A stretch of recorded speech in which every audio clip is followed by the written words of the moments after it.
PodCastle, episode 796 for Tuesday the 18th of July 2023.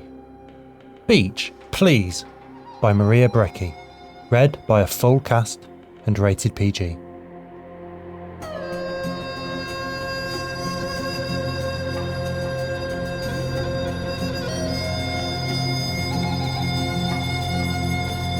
Good morning, good day, good afternoon and good evening, and welcome to PodCastle, the flying castle of fantasy fiction. I'm your host, Matt Dovey, and it's my particular pleasure to present for your delight a full cast reading of Beech, Please, by Maria Brecchi. This story was first published at Lunar Station Quarterly in December 2022. Before we start, a brief plea/reminder. We run entirely on donations from our audience and have somehow managed to build a nearly 2-decade online presence for 5 shows across every genre, including cats, on these foundations of, well, not sand, but foundations of hope, I suppose, the soft clouds of dreams. We've recently gained our long-sought non-profit status and taken on a couple of new volunteers behind the scenes to help with the specifics of grant writing and non-profit accounting. Hi Sam and MJ. But that won't start manifesting revenue for months yet, if not longer. What I'm getting at is, it's been a while since I've tugged on your heartstrings to support us, and we know not everyone can, and we will always remain free and grateful for our audience. But if you've been on the fence for a while, or been meaning to get round to it, or you've simply listened to this week's story and realised that we perk your week up every week, we'd love it if you could donate at patreon.com/EAPodcast. Numbers have been getting tighter for a while, and while we'll always find a way to make it work, more donations mean we can afford more original stories rather than reprints or reruns, buy longer originals, run more multi-narrator stories with voices from outside the castle. In short, be more creative, more varied, more us. If you can't afford us at the moment, even the dragons know how tough times are economically right now, we get it, then please spread the word, as growing the audience also grows that portion of people who can donate. And, as we say every week, thank you for listening. We really do appreciate each and every one of you. Maria Brecchi is a speculative fiction writer who finds inspiration in creating magic from the mundane. She is also a civil litigation attorney in Minnesota, where she lives with her husband, daughter and dog. Maria has taken workshops with the Loft Literary Centre and Sackett Street Writers. Her work has previously been published in Lunar Station Quarterly. Your narrators this week are a varied bunch from round and neath the castle ramparts. I'll not pad this episode with bios for us all, but your roll call for today is Eleanor Arwood as Rhiannon/the narrator, Caitlin Zavanovich as Fran, Eric Valdes as Eric, Devin Martin as Elm, Shwakripa Krishna Prasad as Harper, Shingai Enjori Kugunda as Penelope, yours truly, Matt Dovey as Gregory, Julia Patt as Mermaid 1, Kieran Corsini as Mermaid 2, Tierney Bailey as Birchlorette No. 1, and Amalia Harrington as Birchlorette No. 2, and Sophie Barker as Magnolia. And now pay attention, for our tale is about to begin. This will be hard to hear over that ruckus across the street. Good grief, what is going on?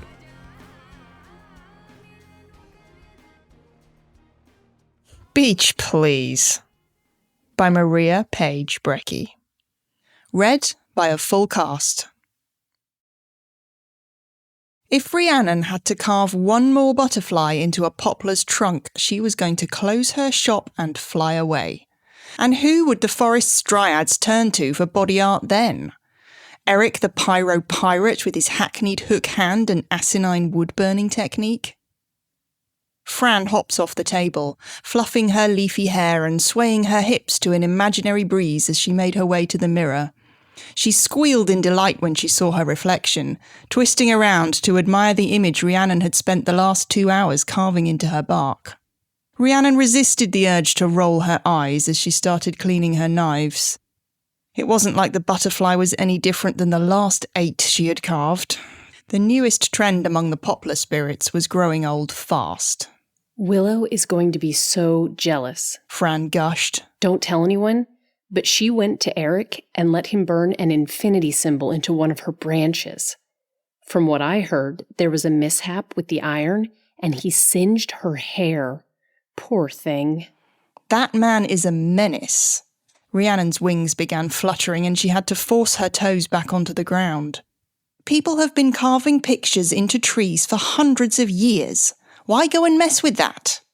Fran nodded. That's exactly why I came to you. I didn't want to go outside the box, end up with something weird, you know? That's not what But I guess some people like the danger of it all, playing with fire and all that. Call me old-fashioned, but I'd rather play it safe. Rhiannon frowned. Was her shop seen as the safe option? Stars, was she part of the establishment now? Rhiannon thought back to the types of clients she'd had when she opened 10 years ago. Sapling dryads who were starting to spread their roots, all limbs and knots, and trying to figure out what shape they wanted to be, and gnarled old crabapple spirits who were done trying to please everyone in the orchard. Lost souls and misfits. Now her customers were more often fad-chasing firs and basic birches. Fran breezed out of Rhiannon's shop, trailing a calming scent of damp moss behind her. Rhiannon sighed. She couldn't abandon her clients to Eric's clutches, no matter how much some of them deserved his hook-handed attempts at art. Not that she had many clients these days. Fran was only her third this week. Eric's orange neon sign flashed in the corner of Rhiannon's vision, and she glanced across the path to see her rival standing outside his studio. He was charming a group of gaiads, Rhiannon's nickname for young male dryads of the broish variety. They wore their vines slicked back and slouched like their arms were blanketed in snow. The gaiads were all laughing at something Eric said until a yell broke through the titters. An elm stomped up the path, pulling a young holly by her upper branches and splattering the gaiads with dirt and dust. Rhiannon stepped outside, leaning against her door. These showdowns were the best parts of her days. What does that say about your days? A snide voice asked, but she batted it away. A pixie had to find her fun somewhere, and this was her favourite kind of fun. What the fungus is this? The elm was gesturing to a charred mark on the holly's arm, one that the holly was desperately trying to cover up. Eric raised an infernal eyebrow. It's an axe. Exactly what Harper asked for. Who do you think you are, burning something so vulgar into a young tree's bark? She's only got 16 growth rings, and now this disgusting image is permanently on display. It's her trunk, her choice, Eric said, his voice growing colder. Rhiannon caught herself nodding along, then frowned. Was she really rooting for Eric? Well, I never. You rotten... The elm spluttered, then changed tactics. It looks more like a mushroom anyway. And you call yourself an artist? Ha! With that, the elm swooped away. Harper slumped her shoulders and looked glumly at Eric. It really does look like a mushroom. With that, she followed the elm, who had already set his sights on another shopkeeper to harangue. For the first time, Eric seemed caught off guard. He rubbed his hand on the back of his neck. Then he looked across the path, and his cheeks flushed when he saw Rhiannon watching him. He kicked at the ground and went inside his shop, closing the door with a firm click. And that was why Rhiannon couldn't throw in the towel, no matter how empty her shop felt these days. If she closed up for good, all of the dryads in the forest would have no choice but to get their decoration from Eric, served with a hearty side of burnt leaves. Rhiannon had just finished cleaning up Fran's litter. Autumn in Celestia was always a letdown. When her door slammed open and Penelope lurched in. Whoever had decided to stereotype dryads as graceful had never met Penelope. She was a beach spirit who shook and reeled like a storm was battering her on even the mildest of days. She was also Rhiannon's best friend. Riri! She called out. I have the best idea for a new tattoo, and I need you to carve it in now while the inspiration is fresh. Rhiannon and Penelope had very different aesthetics. Last month, Penelope had strong-armed her into carving leaf and let live into one of her branches. The time before that, it was good things come in trees in her roots. Picture this. Flowing cursive, wavy lines, just about here. Penelope said, gesturing toward her collarbone area. And it says, Beech, please. Get it? I get it, Rhiannon assured her friend. It was awful, and it was so very Penelope. Come here then, let me do a mock-up first. Penelope wobbled her way to the table, her roots tangling on themselves on her way there. Just as she plopped down, the door slammed open again. Help! Someone shouted from the doorway. You have to help me! Rhiannon spun around, knife in hand. It was Gregory, one of the oak spirits. Penelope yelped and hid her face in her leaves. She was shy around the oaks. Rhiannon rushed to the front of the store. Are you okay? What is it? Oh, it's a disaster. Gregory wailed, running his twiggy hands down his cheeks. It was one of those awful ogres. I can't even say. It's just too horrible. Gregory sank into a chair across from Penelope and lifted up his leg. On it, someone had gouged out a crude heart and attempted to carve words inside of it. Neil plus Araminta, Rhiannon read. Araminta is the mermaid he's been flirting with, Gregory said glumly. Little heathen went and defecated my tree just to try and win her over. I think you mean defaced. Gregory nodded. That too. Well, he won't be winning any points for style. That's some of the worst carving I've ever seen. It was the wrong thing to say. Gregory burst into tears. This display of emotion lent courage to Penelope, who peeked out from behind her hair. I think it's kind of cute, she offered. You do? I bet Rhiannon could just fill in the heart for you. Maybe add a nice little border of vines around it, and then it would be prettier than anything. Rhiannon inspected the carving more closely. It doesn't look like he went very deep. Penelope's right, it shouldn't take too much to do a cover-up. Gregory let out an entire breeze's worth of air in the breath he had been holding. Oh, thank the stars. Can you do it now? Sure she can. Penelope volunteered, hopping off the table. Rhiannon gave her a dark look. But as Gregory climbed up, Rhiannon noticed something on his back. Just below his left shoulder was a series of twisted lines with a dark X in the middle. I didn't carve that. One of Eric's? What? Gregory tried to look over his shoulder. I don't have any tattoos. Yes, you do. A yummy one right here. Penelope volunteered. She poked the X on his back. Rhiannon inspected it more closely. The lines looked like they were guiding the eye to the X, almost like... Gregory, why do you have a treasure map on your back? The door slammed open for a third time. Did someone say treasure map? Standing in the doorway with his hip cocked, his eye patch arranged jauntily over his face, and his hook raised proudly in the air, was Rhiannon's nemesis. Arch-nemesis, even. Eric the pirate turned woodburner. Am I being punished for something? Rhiannon grumbled to herself.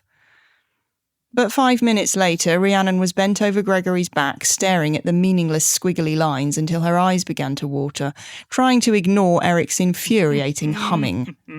Finally, Eric couldn't keep it in any longer. It's obvious, isn't it? Or is this a map only a pirate can read? When no one answered, he stroked his beard with his hook. His smile grew even more smug. A few minutes ago, Rhiannon would have bet her shop that no one could have looked more like an asshole than Eric did standing in that doorway, but leave it to him to beat his own record for assholery. The only thing that's obvious to me is that this is the work of an amateur. For all I know, the ogre got bored and started doodling on Gregory's back. Eric gaped. What? No! This is leagues better than Neil plus Araminta. Definitely someone with a real knack for wood art. Will you please stop rambling and tell us what you know? I will, my dear Rhiannon. He paused dramatically. For a price. If you mean the treasure, I've decided we should split it equivocally, Gregory said, twisting to look at them. He means equitably, Rhiannon supplied. I don't want money. Eric said, swatting the air with his hook. I want in. I want to be part of your shop. Can't you see it?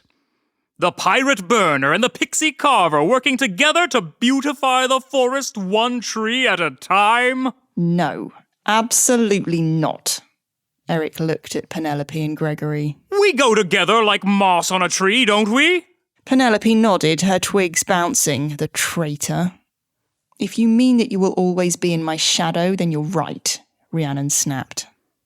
Eric shrugged. If you want me to help you find the treasure, those are my terms. He was the most infuriating pirate that had ever lived.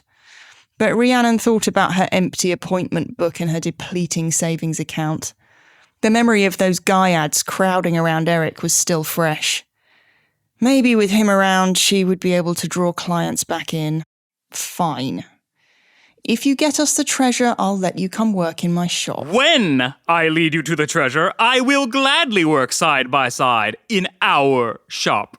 Rhiannon sighed. Just tell me where we need to go. Rhiannon slammed her empty margarita glass onto the bar at the Lagoon Tavern. She glanced over to where Penelope and Gregory were dancing, twisting their branches up into the air like saplings, having given up all pretenses of looking for gold. I don't see any treasure here. The mermaid who swam up to take Rhiannon's glass huffed. You're no prize either, hun. We aren't here for the treasure, we're here for the next clue, Eric explained. Well, where is it? Before Eric could answer, the tavern exploded in a cacophony of shrieking and chatter. A bachelorette party descended on the bar, filling the place with drunken giggles and a confetti of winged seeds. I told you to stop planning yourselves in here. One of the mermaids shouted from the lagoon behind the bar, but none of the bachelorettes listened. Rhiannon was sweeping seeds out of her hair when one of the dryads noticed her. Oh, you're the carver, aren't you? Girls, it'd be so much fun to get carvings together, don't you think? The shrieking somehow got even louder. Could you do me? I love the patterns on your wings. Could you carve me a butterfly to match? A second dryad said, draping her arm branch across the bar. If Rhiannon never saw another butterfly, it would be too soon. Honestly, she was going to have to try really hard not to take out her frustration on real butterflies from now on. She had no such reservations with the insipid birch spirit invading her space. Go fall in a forest and see if anyone hears you. Unfortunately, everyone heard that. The chatter finally quieted so much that Rhiannon could hear the last few seeds plopping to the ground. The dryad glared daggers at Rhiannon and tossed her leafy hair back. Girls, let's go. Some people don't know how to have a good time. Eric gave Rhiannon a sidelong look after the bachelorettes left. That's your problem, you know. That attitude is why you're losing clients to me. Excuse me? We both know you're a better artist than me. Stars, the whole forest knows. But sometimes people just want to feel special. They want their ideas to be appreciated, or at least not be made to feel like an idiot for wanting something pretty or trendy. Rhiannon felt something uncomfortably close to shame twist in her chest, but she pushed it down. You planning to become a therapist next? I wouldn't bother, you're as bad at it as you are at body art. She meant to tease him, throw a jab to defend herself from his gaze, but the words swung out of her like a sword. Eric flinched. You know what? You like to think you're all tough or whatever, but you're really just mean. Maybe you deserve to go out of business. He stood up and flipped his bar stool upside down. The bottom of the seat was scratched to hell. Here's your damn clue. Rhiannon sat for a minute, stunned. But Gregory and Penelope materialised behind her, twittering about the clue. Some say our bark is worse than our bite, but our spite might the whole forest ignite. Knock thrice, if you wish to join us, but you'd better be deciduous. Stars above. Penelope tilted her head. Is it a riddle? Worse. It's the Bow No More Club pledge, Rhiannon said, shuddering as she remembered stumbling over the choppy meter at club meetings. Her mother had been furious when Rhiannon joined the group of malcontents, especially when she chopped off her hair and dyed her incandescent purple wings a deep black to match it. Rhiannon hadn't lasted long in the club, and the black dye faded soon after, but she kept the pixie cut as she began carving a name for herself. Gregory gulped. You don't think we have to go there, do you? From what I've heard, the Bow No Mores can be quite... He dropped to a whisper. Voluptuous. Rhiannon cocked her head. Volatile, I think, Eric murmured. He seemed recovered, but he didn't quite meet Rhiannon's eyes. Gregory nodded solemnly. Grow your sense of adventure! Eric clapped Gregory on the back, forcing an extra pinch of swashbuckling into his words. Danger is part of the hunt, and we must meet it with aplomb. We're real treasure hunters now. Penelope squealed, clapping her hands so hard she fell off her stool. Rhiannon still remembered the pattern for the 3 knocks on the makeshift door to the Bow No More Club's cave. After she knocked, there was some loud whispering, then the door creaked open. Harper, the Holly from Eric's shop, stood on the other side, a scrap of cloth tied around her arm. Who is it, babe? A voice called from inside. It's that woodburner pirate guy and a bunch of old people. I'm 34, you... Eric put his hand on Rhiannon's arm and cut her off. Again. We're hoping to find something here. Some kind of clue. Would you mind if we took a look around? Harper shrugged and opened the door the rest of the way. Do whatever you want. Not like I own the place. Harper walked back to the table where a magnolia spirit was bent over some papers. No one else was in the cave, which had seen a makeover since Rhiannon had last attended a meeting. More than a decade ago, said an unwelcome voice in her head. The club had put up string lights and strewn bright rugs across the stone floor. Overstuffed sofas sat in place of the austere wooden chairs. The only thing Rhiannon recognised was the phrase written on the back wall of the cave in an artistic scrawl, "Bow no more." It had been her one meaningful contribution to the club. "Where is everyone?" Rhiannon asked Harper. I don't know, probably at work. The original Bow No Mores would be ashamed. What exactly are we looking for? Penelope asked. A clue can take many forms, Eric said sagely. Look for anything out of place or unusual. Rhiannon was meandering around a circle of beanbag chairs when Harper crumpled the papers on the table and threw them away from herself with an... Ah! The wad landed at Rhiannon's feet. Magnolia put her arm around Harper and shot Eric a dirty look. It's okay. We just have to keep practicing. We'll get it right eventually. Rhiannon picked up the papers and unrolled them. They were all drawings of mushrooms. No, not mushrooms. Axes. Are you trying to fix your tattoo? Across the room, Eric let out an undignified squeak and dropped whatever he was holding. The magnolia eyed Rhiannon. How do you know about that? That elm was shouting about it loud enough for the whole forest to hear. Harper put her head in her hands and muttered something about... Dad. And... So embarrassing. Come on, it can't be that bad. Show me what we're working with. Rhiannon nodded to Harper's arm. Eric was hovering at the edge of the table, shuffling awkwardly. Harper unwrapped the fabric and revealed the tattoo. Rhiannon schooled her face into a blank expression. It was worse than she thought. She glanced at Eric and his ears turned bright red. See? Harper groaned. It's mortifying. Rhiannon's hand itched. She grabbed a pencil and paper. It's fixable. You need more depth in the handle and some shading to bring out the steeliness of the axe. Sharper lines, too. She showed them the sketch. They were silent for a minute and then Harper started to cry. What did I do? Rhiannon mouthed to Eric. Rhiannon was enveloped in a leafy hug. Can you really make it look like that? Harper sniffled. Of course, Rhiannon said, looking bemusedly over Harper's foliage at Eric. But Eric was studying the drawing, his head cocked as he followed the lines of the axe like it was another treasure map. I don't have my tools with me now, Rhiannon said as Harper let go of her. But come by my shop tomorrow and we'll fix it right up. Harper retreated back to the magnolia, who planted a gentle kiss on her lips. I told you we'd figure it out. Harper nodded, looking gratefully at Rhiannon. Then she gestured to the door. Your clue's on the door frame. I noticed it this morning. Rhiannon moved toward the door, but Eric stopped her. Rhiannon, He took a deep breath. I was wondering if you could teach me to draw like you do. Everything you make is so beautiful. And my stuff just never turns out how I want it to. I keep practicing, but I'm not sure I'm even getting better. Huh. Rhiannon paused as she thought about how to answer. You've got an eye for it, she said. You just need to pay more attention to perspective, and that will solve a lot of your problems. I'd be happy to show you some things if that's what you want. She hoped he could sense the apology in her words.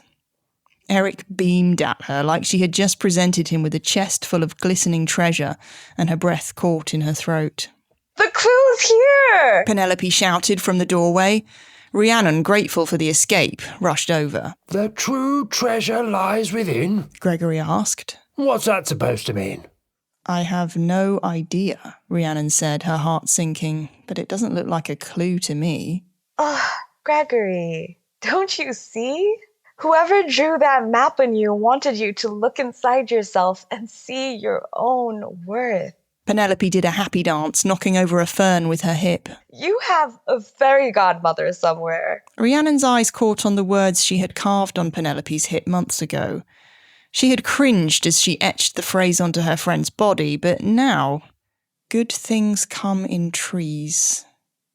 Gregory, the treasure is inside you. I get it, he said. I need to recognize the value that I bring, no matter how empty I sometimes feel. No, Rhiannon said, it's not a bullshit moral, it's another clue. Gregory, the treasure is inside you. Or more accurately, inside your tree. Gregory's mouth dropped open. Inside my... Oh, come on. Of all the invasive species, pirates have got to be the worst. Or the best, depending on how you look at it. Eric said, flashing his pearly whites. Got any hollows we can dig around in? You wouldn't dare. Rhiannon put a reassuring hand on Gregory's shoulder. Just take us to your tree and I'll remove all of your unwanted body art free of charge. Gregory thought for a minute. I have one stipulation. You throw in a carving too. I've always thought it would be cool to have a bird on my shoulder. Hereish. Rhiannon almost groaned, but then she caught Eric's knowing, twinkling, singular eye. She released her clenched teeth and attempted a smile. I'd be delighted. I love that idea. Penelope gushed. Maybe I can get a matching one. Gregory's leaves reddened as he blushed. But he took them to his tree, and there, in a hollow at its base, sat a gleaming pile of gold coins. If Gregory's leaves had been tinged red before, they glowed like a sunset when Penelope grabbed the gold from his hollow with a triumphant squeak. She presented it to Rhiannon, dropping at least a dozen pieces of gold in the process. 2 matching birds, please. Rhiannon grinned at her friend. A deal's a deal. Rhiannon stood outside her shop, staring up at the new sign, Cutting Flame, with accents of fire and shadow. The pirate beside her flashed a self-satisfied grin. I know you hid that treasure, she told him out of the corner of her mouth. No one else would have burned an X into that map. Even if I did know what you were talking about, any treasure hiding was clearly conducted to help Gregory learn about self-confidence, and for no other purpose. Of course it was. And like I said before, a deal's a deal. But Eric... Yes? You're doing all of the butterflies from now on. Every damn one.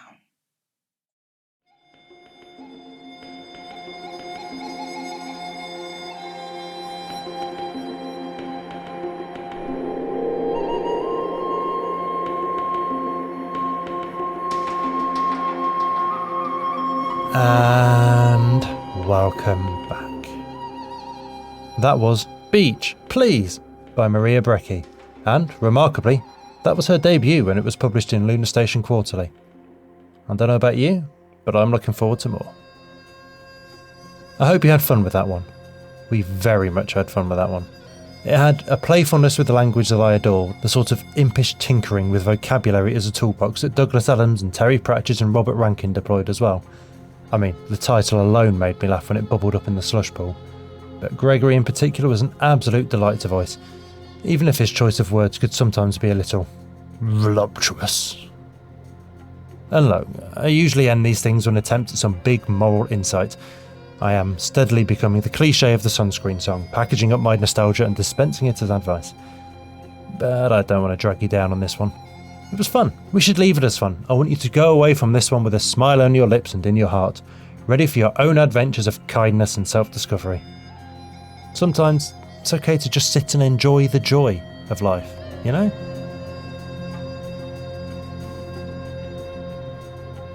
As part of our 15th anniversary celebrations, we're asking you to send in your favourite stories from our archive.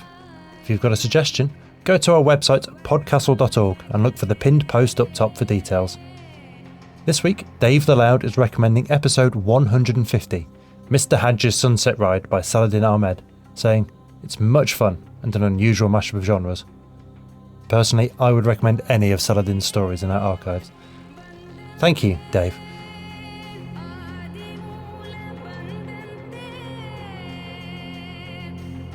That was our show for this week.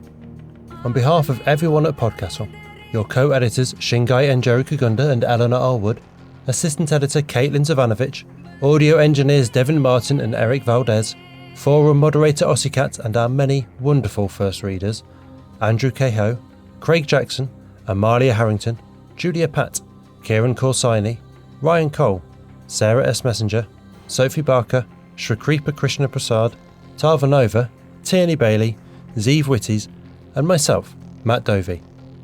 Thank you for letting us share another story with you. The legal bit.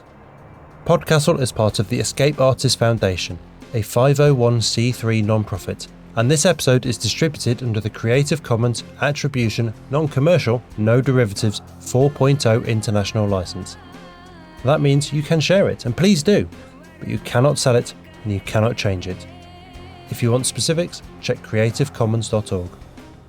Our music is by Shiva in Exile. Everything we do on PodCastle is 100% donor funded, and if you'd like to support what we and the rest of EA do, please join us on our Patreon at patreon.com/EA Podcasts. Prefer another method? There's details for supporting us via Twitch, Amazon Prime, Ko-fi and PayPal on escapeartist.net. We'll be back next Tuesday with another fantastic tale. In the meantime, you might care to check our sister podcasts, Escape Pod for science fiction, Pseudopod for horror, Cast of Wonders for YA speculative fiction, and Cat's Cast for speculative cat stories. If your heart belongs to us, though, we'll see you next week. Be safe and be kind.